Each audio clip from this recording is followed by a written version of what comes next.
Idaho Territory.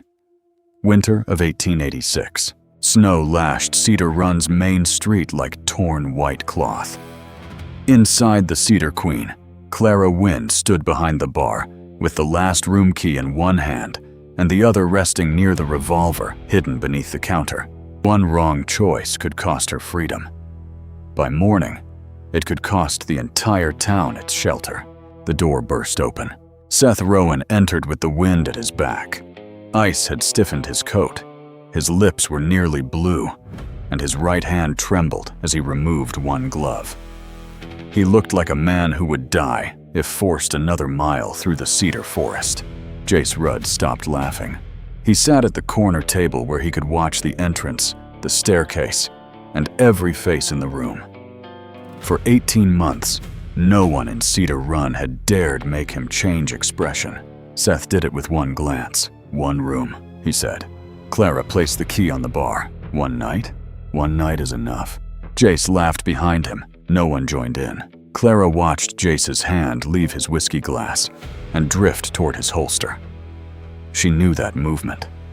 She had seen it before Eli Grant died in the snow, before 3 families fled Cedar Run after dark, and before the town learned that lowered eyes could keep a person alive.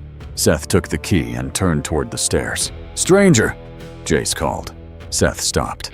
Clara could have warned him. One sentence would have been enough. "Keep walking." But beneath the counter lay the ledger she had hidden for 18 months. It held the names of the dead, the money stolen, and testimony strong enough to hang Jace and the riders still beyond the mountains. Clara remained silent. Jace stood. Seth turned. 4 seconds later, a gunshot shook the oil lamp above the bar. Jace fell before his revolver cleared leather. No one breathed. Seth bent, retrieved the key, and straightened. His hand still trembled. His eyes did not. In this Western winter survival story, the man closest to death had become the first man in Cedar Run to refuse fear. From the back of the saloon, someone whispered, "Jace has 11 riders." Clara looked toward the frost-covered window. Outside, hoofbeats carried down the northern road. The sound grew clearer with every breath, steady beneath the storm, as though winter itself were approaching.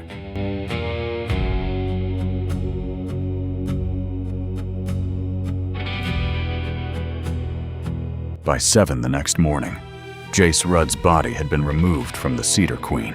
The blood had been scrubbed from the floor, yet a dark line remained between 2 boards, thin and stubborn, like something water could not persuade to disappear. Clara Wynn stood behind the bar and poured coffee into 2 cups. She had changed her dress and retied her hair, but her boots were still wet enough to darken the floor around them. Seth Rowan came down the stairs with his saddlebags over one shoulder. Clara pushed a cup toward him. "Bitter Elk Pass is still open." Seth did not sit. "You checked it?" Before dawn, his gaze dropped to her boots, then moved toward the frost-covered window. The snow had weakened, but low gray clouds still pressed over the cedar forest. "How long?" "Until noon, if the wind does not change." Seth drank. The hand around the cup still trembled from the cold. "Then I will leave before noon." Clara nodded, as though that were the answer she had expected. "Jace's riders will come faster once they hear he is dead. That is not my concern." "No." She filled his cup again. "But when Harlan Moss arrives, he will burn this place first, then the hay stores, the stable, and every house with a locked door." Seth set down the cup. Clara told him how Jace had entered Cedar Run with 3 men. 3 became 6. 6 became 11. He had not taken the town in a gunfight. He bought debts, withheld freight, forced down cattle prices, and taught every neighbor that resistance would make someone else die first. "Where's the lawman?" Seth asked. Clara's silence lasted longer than it should have. No one stays long enough to wear the badge. Seth turned toward the stairs. "Noon." Clara did not stop him.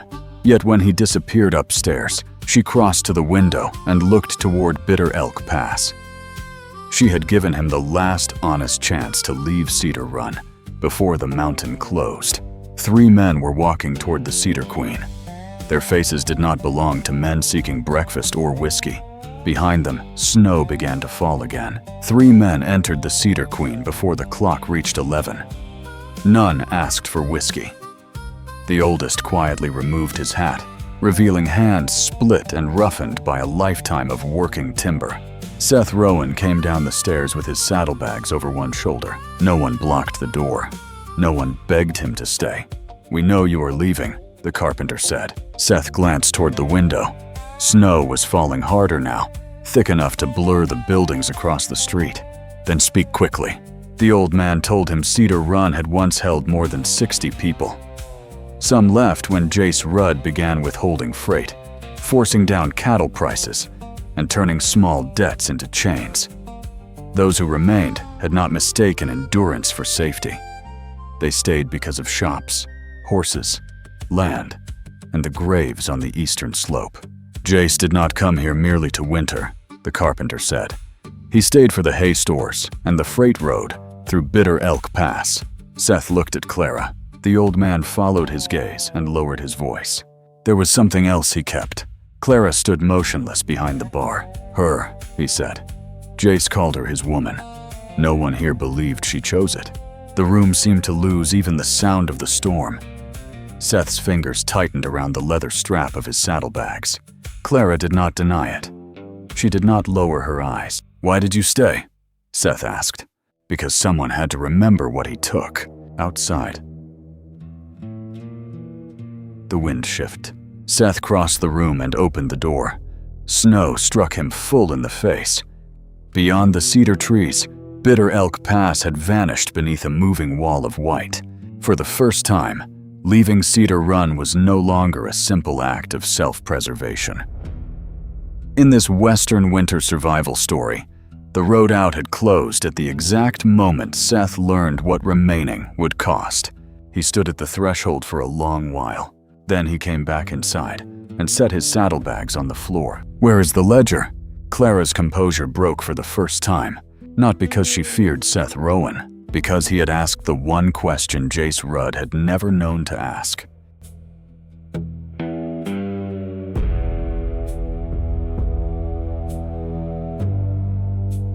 Clara locked the door of the Cedar Queen and pulled the curtains shut. Then she knelt behind the bar, slipped a knife beneath a smoke-darkened board, and worked it loose. Behind it lay a leather-bound ledger tied with coarse twine. She carried it to the corner table that had once belonged to Jace Rudd. Seth did not touch it. What is inside? 18 months he believed no one remembered. Clara opened the ledger. Each page held names, freight dates, forced payments, and debts that had never existed. There were records of cattle sold for less than half their value, then driven through Bitter Elk Pass under another man's name. 3 assaults were marked in black ink. One murder occupied 4 short lines. Eli Grant, owner of a ranch north of Cedar Run, shot after refusing to surrender his herd to Jace. Harlan Moss present. Clara Wynn witness. Her signature stood beneath the entry. Seth looked up. "You kept this beneath his hand?" "Beneath mine." Clara told him how she had helped 3 families escape town, hidden money, watched every shipment, and waited for someone capable of carrying the ledger to Boise City. If she fled, Jace would burn the saloon, hunt down on anyone who had helped her, and reclaim the evidence. Seth turned another page. "Last night you knew he would draw." Clara held his gaze. "I knew he always drew when a man refused to bow. You could have warned me, and he would have known where I stood." The silence between them felt colder than the snow outside. Clara pushed the ledger toward him. "Throw it into the stove. Then no one has the right to ask you to stay." Seth looked at the fire, then at her signature. He did not burn the ledger. In this Western winter survival story, Clara's hidden record was more dangerous than any revolver in the room. Near the final pages, Seth found inventories of hay, grain, medicine, and horses that Jace had gathered inside Cedar Run. He read the list once, then again. "Harlan is not returning only for Jace." Clara gave a slight nod. If he takes the winter stores, Cedar Run will not live until spring. The ledger had turned revenge into a fight over survival itself. Seth placed the ledger in the center of the table and drew the map of Cedar Run closer to the lamp. The figures on the final page read like a sentence already passed. 3 hay stores, 2 grain sheds, 17 horses still strong enough to cross deep snow, and enough medicine to carry the town through winter. Frontier survival mattered more than revenge, because winter hunger spared no one in Cedar Run. Jace Rudd had gathered everything like a man who knew the storm was coming before anyone else. Clara pointed to an ink mark near Bitter Elk Pass. Harlan Moss will come this way. Because it is faster. Because he has no patience. Seth looked again at Harlan's name beside the record of Eli Grant's murder. An impatient man was dangerous in a different way. He destroyed what he could not control. How many truly follow him? 6, perhaps 7. And the other 4? Clara turned to the pages of false debts. One name appeared again and again. Finn Hale. Jace had held Finn with a debt that did not exist, and the threat of turning him over to a lawman for a horse theft Jace himself had arranged.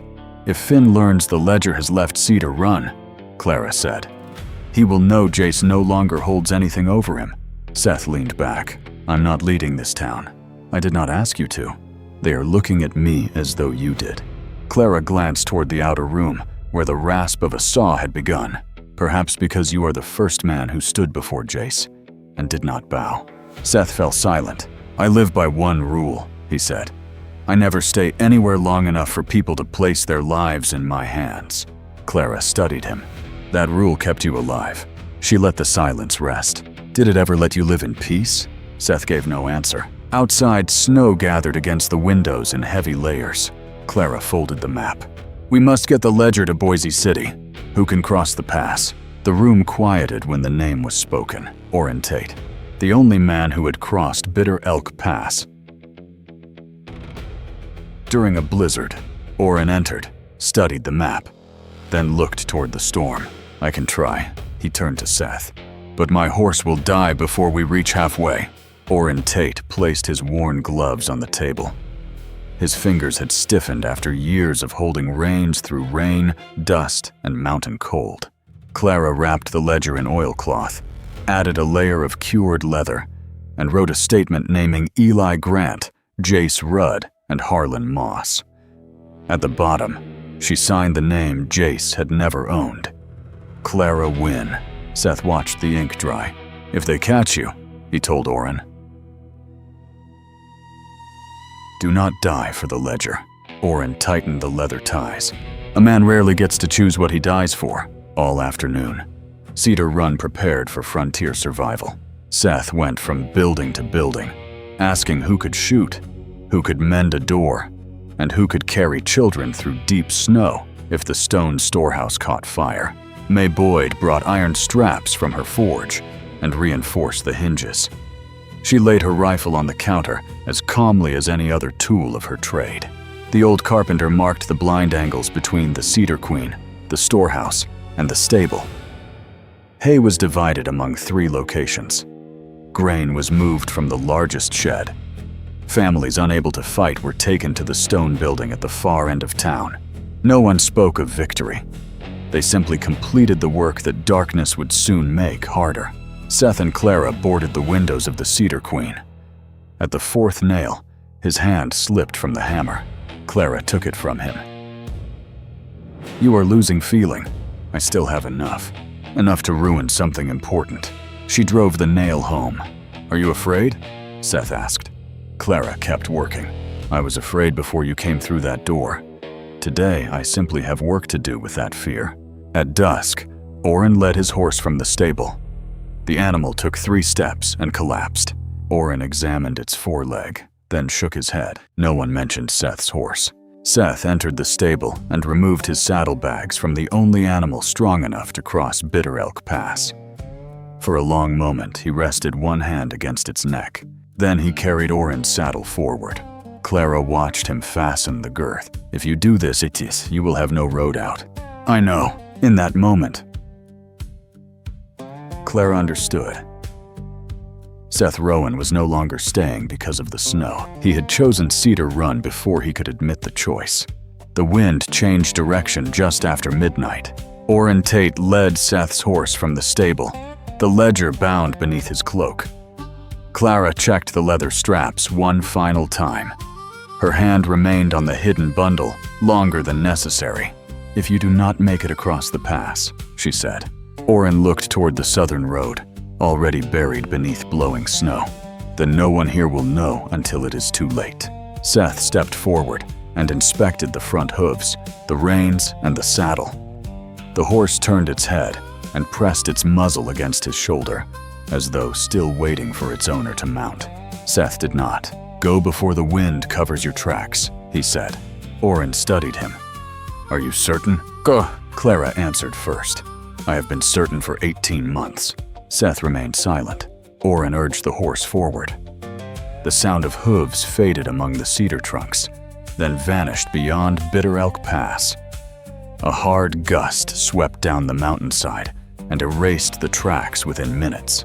Seth no longer had a horse. Clara no longer had the ledger. Together, they had placed their only chance of survival in the hands of a man riding into country where winter forgave no mistake. When they returned to the main street, the people of Cedar Run were waiting outside the Cedar Queen. Clara walked through them without lowering her head. There was no bar to shield her from their eyes now, and no Jace Rudd left to carry the blame. Her name stood inside the sworn statement. If Harlan Moss won, he would know exactly whom to kill first. Seth took his place beside her. No one asked him to. May Boyd handed him a rifle, cleaned and freshly oiled. Seth accepted it. The rifle stock felt cold, but its familiar weight settled firmly against his shoulder. That simple exchange marked the true point of no return. In this Western winter survival story, Seth was no longer trapped by snow. He had sent his only escape route over the mountain with Orrin. Before dawn, an iron bell rang from the head of the street. Then a second time. Then a third. May stepped out from the forge. In the gray morning light, 11 riders were descending the northern road. Harlan Moss had arrived nearly a day early. Cedar Run woke in confusion. The last boards remained unnailed. Children were carried from their homes in wool blankets, while every man and woman who could handle a firearm hurried toward an assigned position. Harlan Moss stopped his horse. He was leaner than Jace Rudd, with restless eyes moving from rooftop to window, from the stone storehouse to the Cedar Queen. 10 riders waited behind him, but they did not sit their horses like men who trusted one another.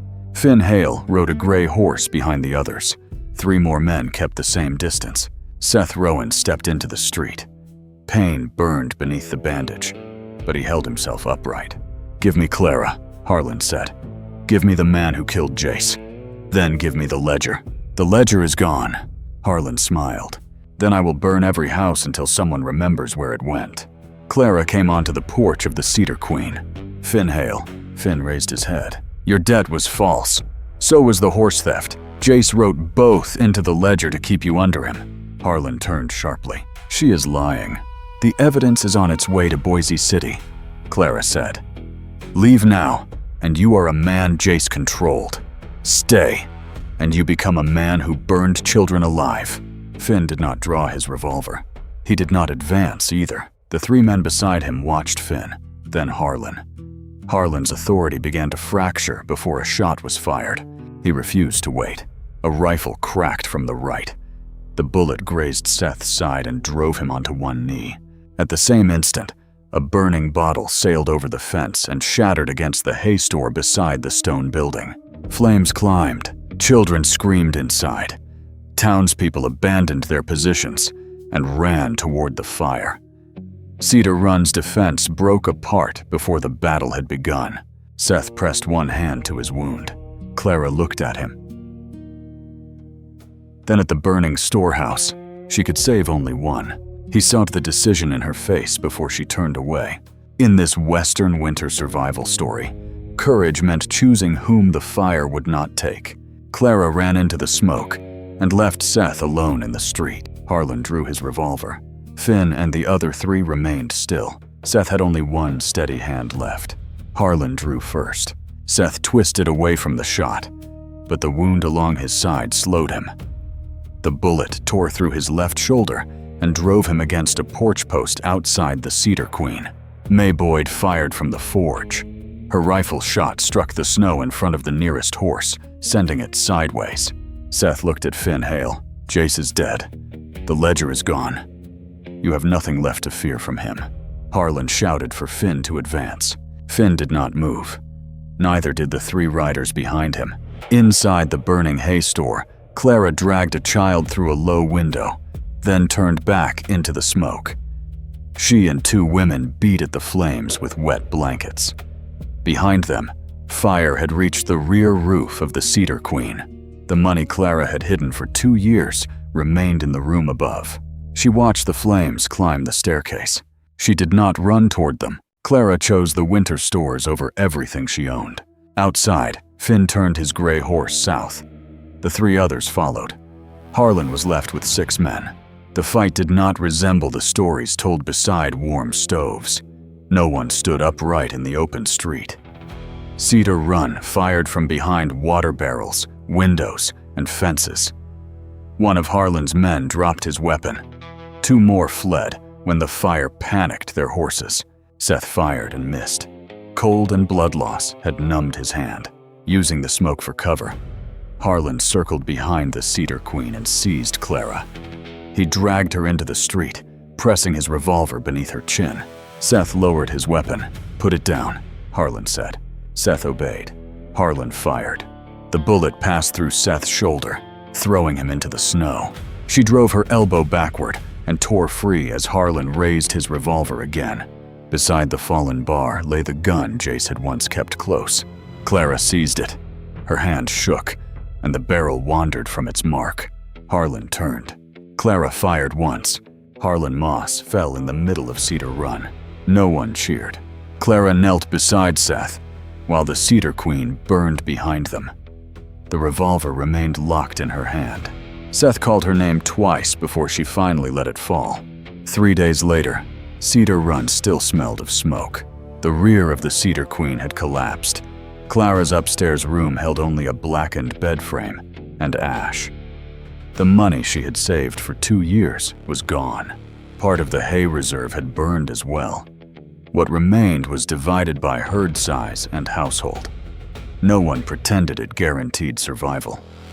Winter still held the mountains, and no one knew whether every family would reach spring. Seth lay near the stove with his shoulder bandaged and his side aching whenever he drew a deep breath. Clara changed the dressing in silence. She did not speak Harlan's name, and Seth did not ask her to. That afternoon, hoofbeats sounded from the southern road. Orrin Tate returned with 2 men wearing badges. 2 fingers on his left hand had turned dark from the cold, but the ledger had reached the relay station. Word was already moving toward Boise City. The murder of Eli Grant would be investigated, along with the false debts and stolen cattle that had bound Cedar Run to Jace Rudd. Clara would travel to Boise City when the road reopened and testify publicly. Her name would no longer be spoken as the woman Jace had claimed. It would belong to the witness who had recorded his crimes while living beneath his reach. The next morning, Seth stepped onto the porch. He was weak, but strong enough to ride the horse Orrin had returned. Clara stood among the charred boards. "Boise City?" she asked. "When the road allows it. That is not a promise." Seth looked toward Bitter Elk Pass. Snow remained heavy across the summit, like a door that had not yet decided to open. "No," he said. "Only a place to look." Clara did not ask him to stay. Seth did not ask her to leave Cedar Run. He mounted and rode south without looking back. Clara watched until the cedar forest swallowed him, then returned to the damaged saloon. On the counter lay the room key she had given him that first night. One side had burned black. She closed her hand around it. Outside, May Boyd drove the first nail into the new roof. The hammer sounded across Cedar Run, slow and heavy. It did not sound like victory. It sounded like people rebuilding what they were not ready to lose. Thank you for staying with Cedar Run until the final hammer fell. If this story of courage, sacrifice, and rebuilding moved you, please subscribe for more cinematic Western romance and frontier survival stories.